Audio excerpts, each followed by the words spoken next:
Welcome to this powerful moment, Business Redefined. If we don't protect the space of private sector, if we don't protect we don't protect abuse of resources, or we don't ensure that the private sector is governed in a good way, then we risk losing the fight against corruption. It is the coalitions. It is the coming together of believers. In a small way, bit by bit, it can be won. Not today, but in future, it is possible to turn the ship around. So now, as business people and of course those who are aspiring to be in business, we want to open it up. You have a question, you have a situation, you really are a bit stranded in, or you want to really raise a particular debate in regards to corruption. Now the floor is open. I was talking to a friend of mine, and he was telling me that corruption is a phase in development of an economy. Like most of these big economies had to fight corruption at one point in time so that they can be where they are currently. So my question is, corruption is bad, yes, but is it necessary so that we can move on?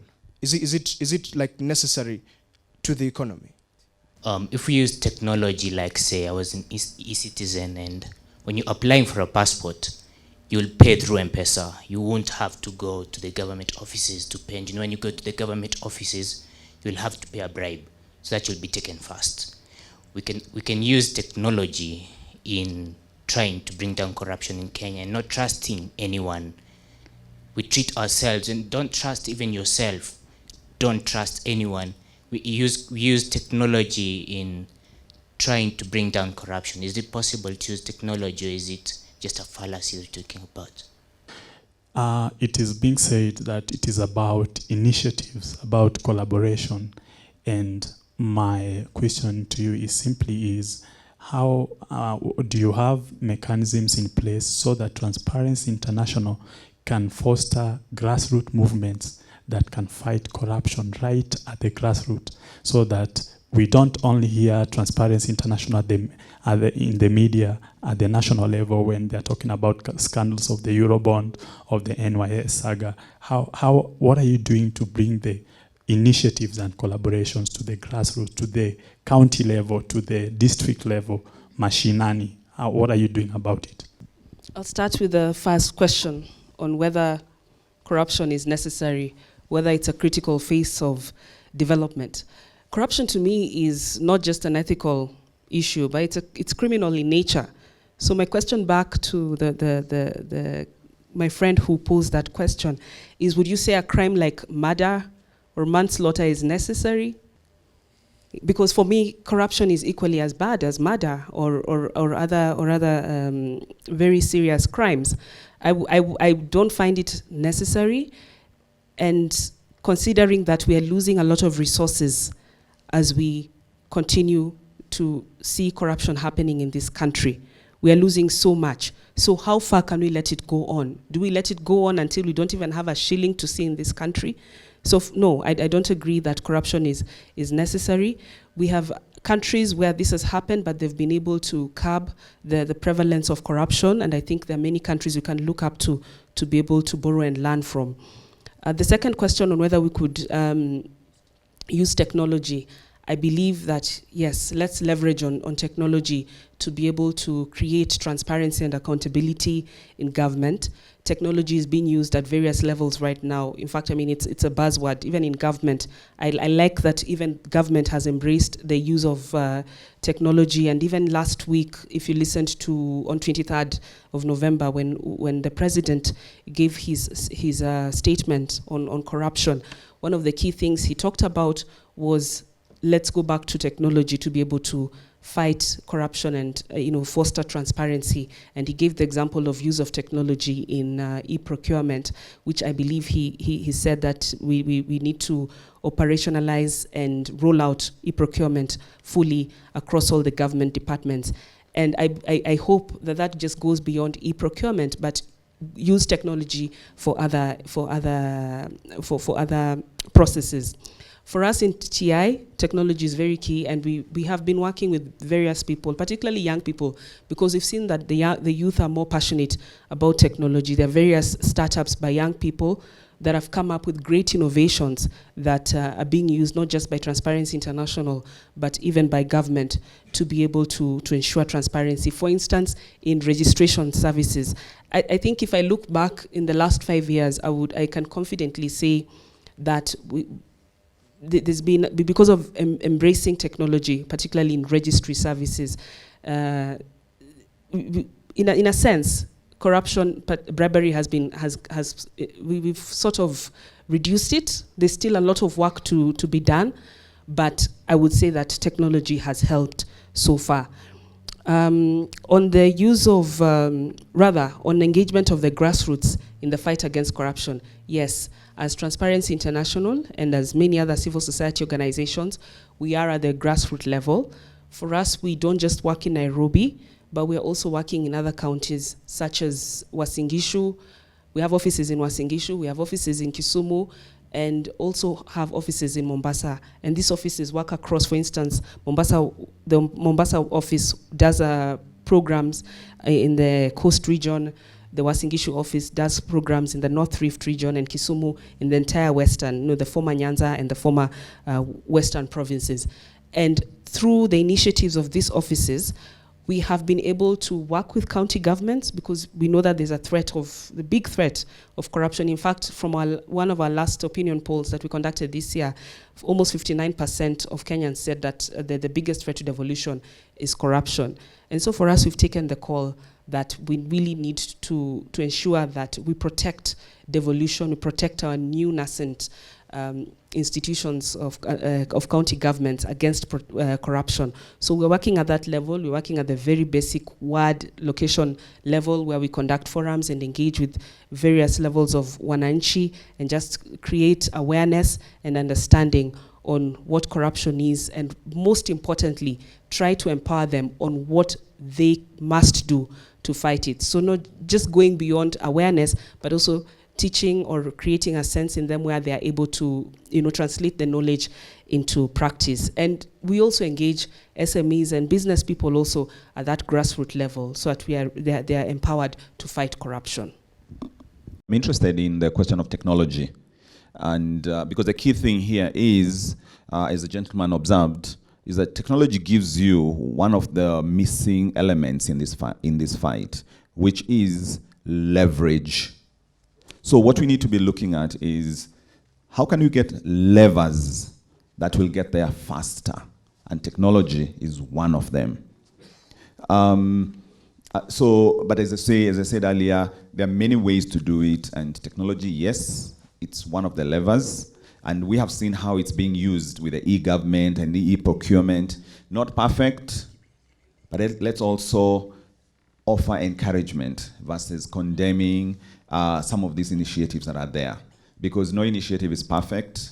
It's a long-term thing. So we've saw this technology in that manner, the e-government and the e-citizen and so on. But let's also extend this technology lever to other areas. Even with education, we are hearing how TI is reaching right at the grassroots. So each of you with their flavor, if you're inclined towards technology, my challenge to you is to see how you can use it as a lever to reach other grassroots, other machinanis, in quotes, in the cyber world. There are all sorts of grassroots communities in the cyber world. There are all sorts of ways to use technology in the cyber world. Internet is a powerful tool, so let us also use it as a lever, because it is a very powerful lever. Now, do you think you have got the considerable capacity to fight the corruption? And if yes, what are you doing today? Because I believe today marks the end of yesterday, and today marks the beginning of tomorrow. And today opens a new chapter into the future. And so the future that we are prognosticating is just but an approach series of nows. In other words, the future is made up of many nows. So what are you doing today that will bring positive results? Thank you. The young entrepreneurs, For them to make their way into business and earn profit as they desire, they have to pay for their way in.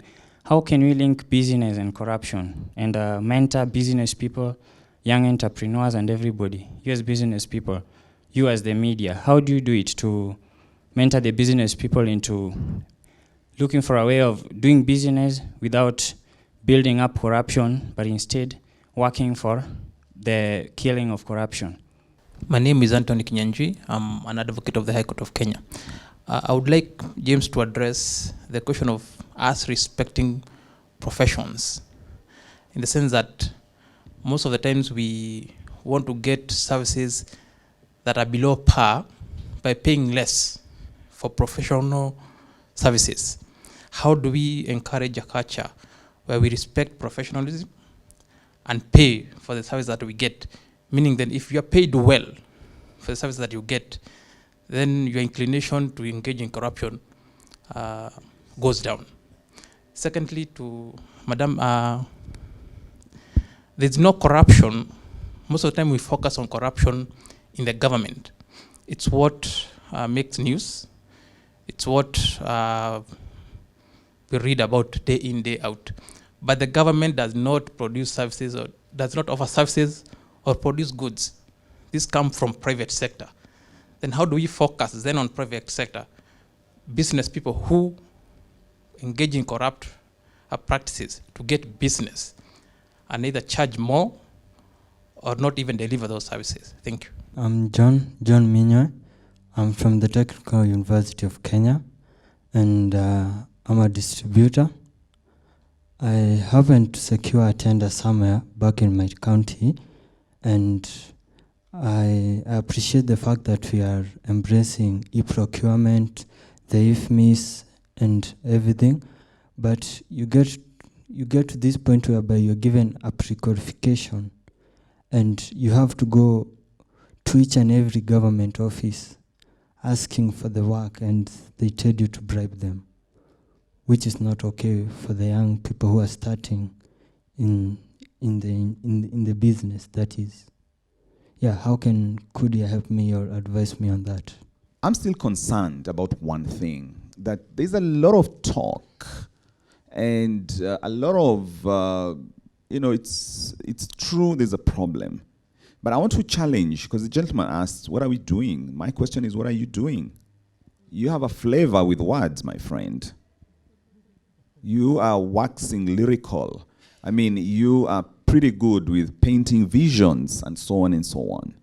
This is my question for you, my friend.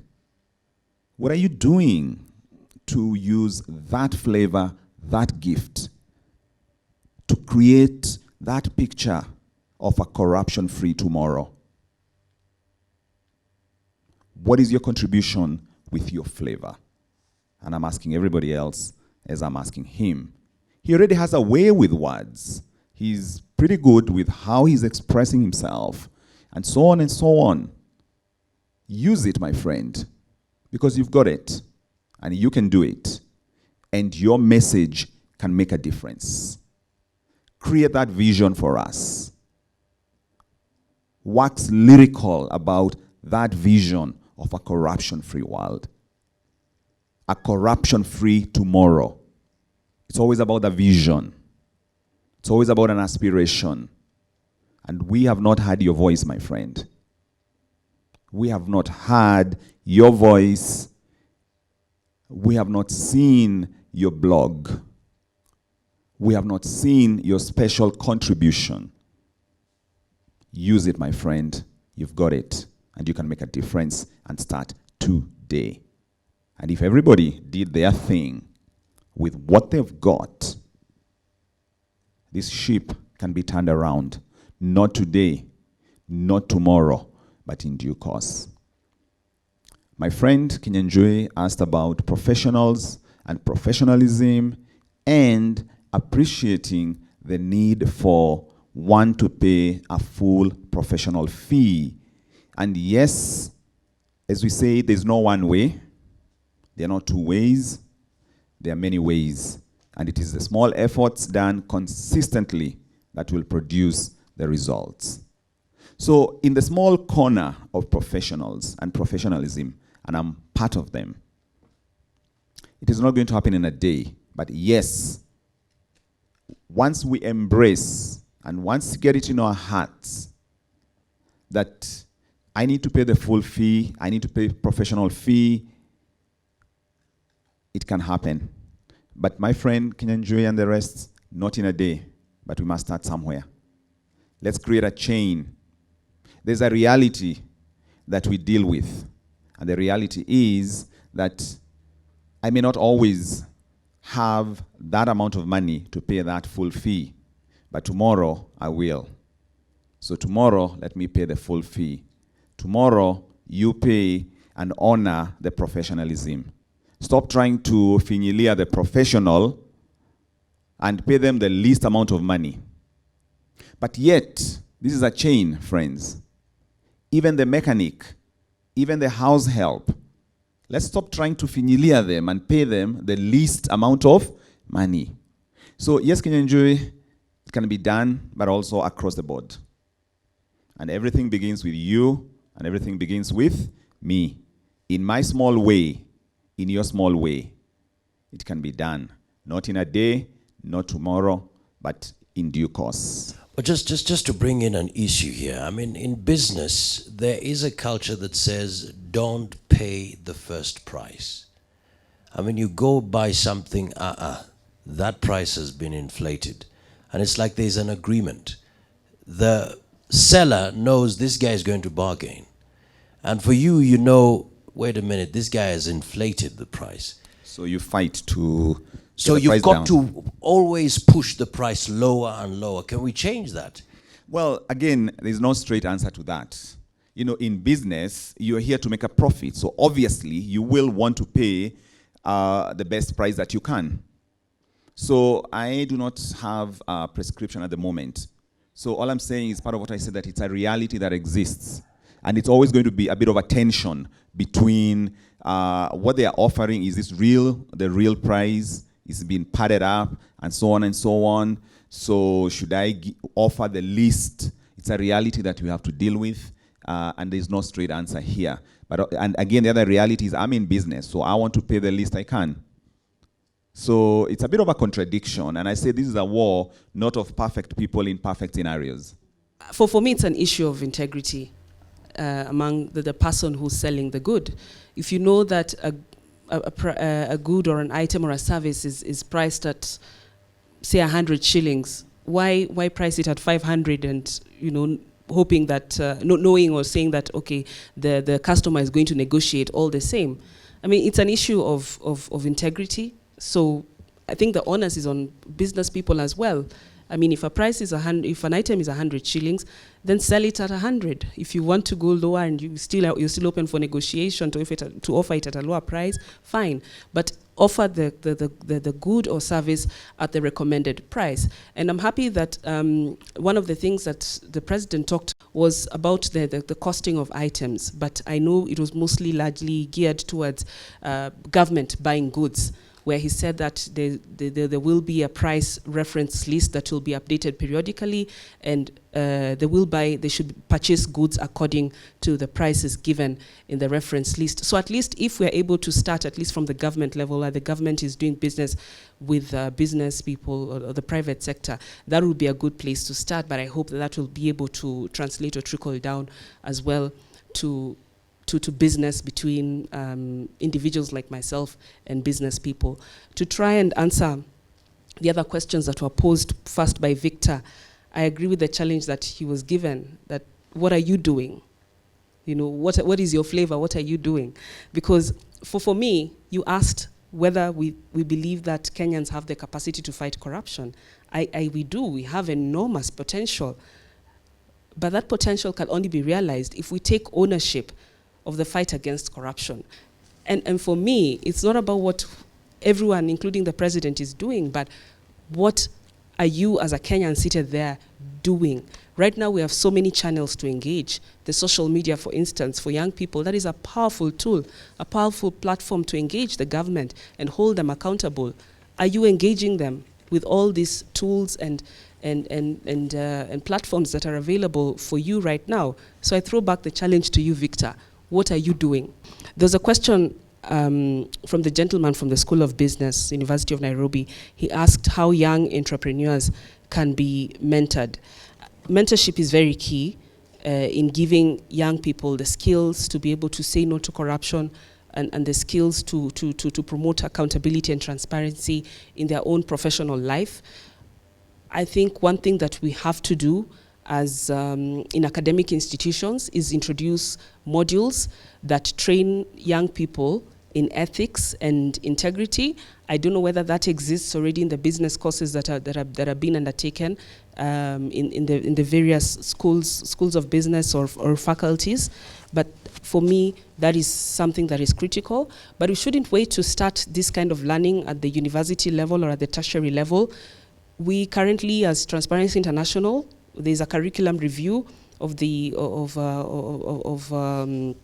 ongoing for primary and secondary education, and what we are advocating for is that let's have a dedicated subject on anti-corruption or and ethics and integrity. So at learning starts at people start to learn about corruption at a very young age. I think that is important because then they're able to grow while inculcating critical values. Right now we have Article 10 in the Constitution on national values and principles of governance. Those are very, very critical values, on transparency, accountability, patriotism, and we need to teach these values to people from a very early age. There was a question by Kinyanjui on, I think he was asking, on professionals, which I think was answered well, but you posed a question specifically to me about, yes, we accuse the government on corruption, but what is the role that other players, for instance, the private sector, play? I believe that, yes, it takes two to play the game. The government does not, people in government do not commit acts of corruption by themselves. There's the demand side and there's a supply side. For years, for instance, the private sector was seen as a victim, largely as a victim of corruption. But now it is increasingly becoming obvious that they're not victims, but key players, because who is supplying? Who is supplying the bribes? So you ask for a bribe, but who is supplying? And then in many instances, we have people who the government person doesn't have to ask for a bribe, but the bribe is just given. You don't even need to ask for it. So what can we do? You asked what can we do to curb corruption in the private sector. I believe one of the first things is having tight rules and regulations. We already have some laws and policies in place, but I feel some of these have not been implemented or enforced strictly. I think we need to go back to them and see what is not being done and to ensure that they're implemented. Some of them still have certain gaps. What can we do to fill those gaps to ensure that these rules and regulations that you have created actually work for us? The second thing I think we can also do is have codes of ethics for private sector players. And if they breach these codes of ethics, whether they are at the company or firm level or at the sector level, if they breach them, there should be consequences. And of course, if they live up to the codes of ethics, then let us incentivize and let's offer rewards for those who are able to fulfill the codes as they sign them. But it's important that there are sanctions for those who breach the codes of ethics. So there are various things that we can be able to do just to tighten the rules and regulations in private sector and promote an ethical framework for them to operate in. This is the one thing we're going to do. Personally, I'm going to do this to be part of the fight against corruption. Personally, my commitment has always been to report corruption when I see it. It's something that is not happening in this country.